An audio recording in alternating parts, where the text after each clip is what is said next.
Today, the news is buzzing about several terrorist activities.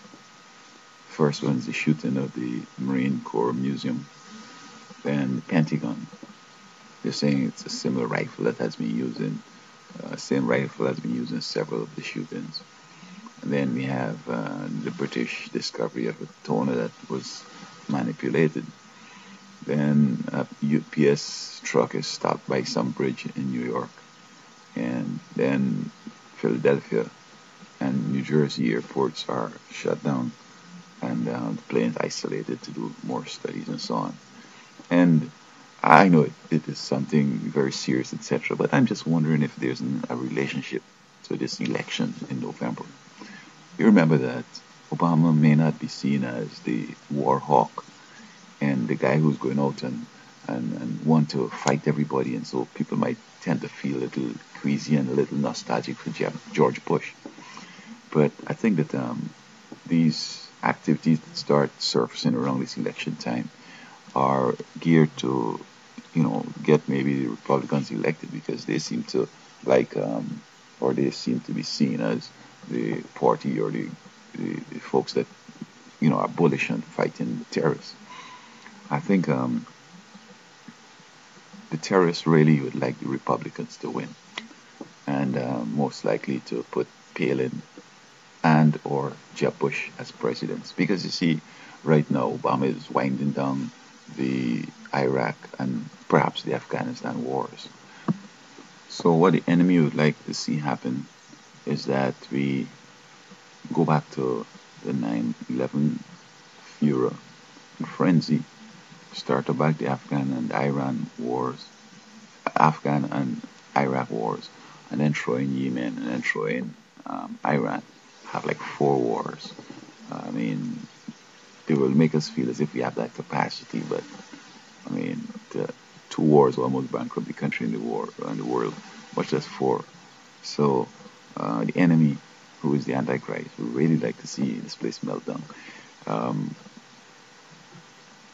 I mean, the enemy would have liked if Bush had 2 more years, George Bush, so he could have, throw in Iran and throw in Yemen. But thank God Obama came on, and looking at things rationally, the Iraq war is being winded down, and moves are being made maybe to close up the Afghan war. But some war hawks, like warmen, they don't care if the economy busts, they don't care if the world collapses.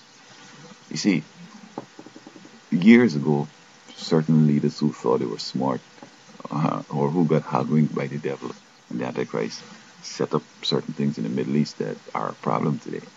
And I don't see that the Muslims necessarily want to rule the world. Their peoples, not necessarily Muslims, but people that have become Muslims, rule the world in the past. You have Babylon, which was Iraq, and then you have Medo-Persia, which Iran was a major part of that coalition. So that I don't think that they really want to rule the world. It's just the Antichrist pushing them up front, because you see, terrorism could bust any big superpower. I mean, when you go to war and you just welcome in and nobody say anything, everybody seems to be welcoming. And when you come in, it's like you just can't have no peace, you can't sleep, you can't eat.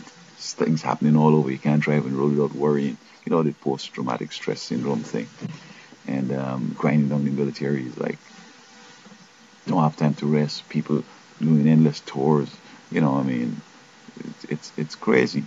So I think that I don't know. I only hope that nothing happens, basically, that will definitely get people riled up again and want to go after fighting some windmill or some wind or something. Because terrorism, in my view, is a fight against the wind. When I heard that some people were talking about the new type of war is going to be war on terrorism, I thought that they would have come up with a way to neutralize it. But you see, some war hawks, they like it anyway. So, but the war on terrorism, you can't win that. I mean, how can you win a war like that?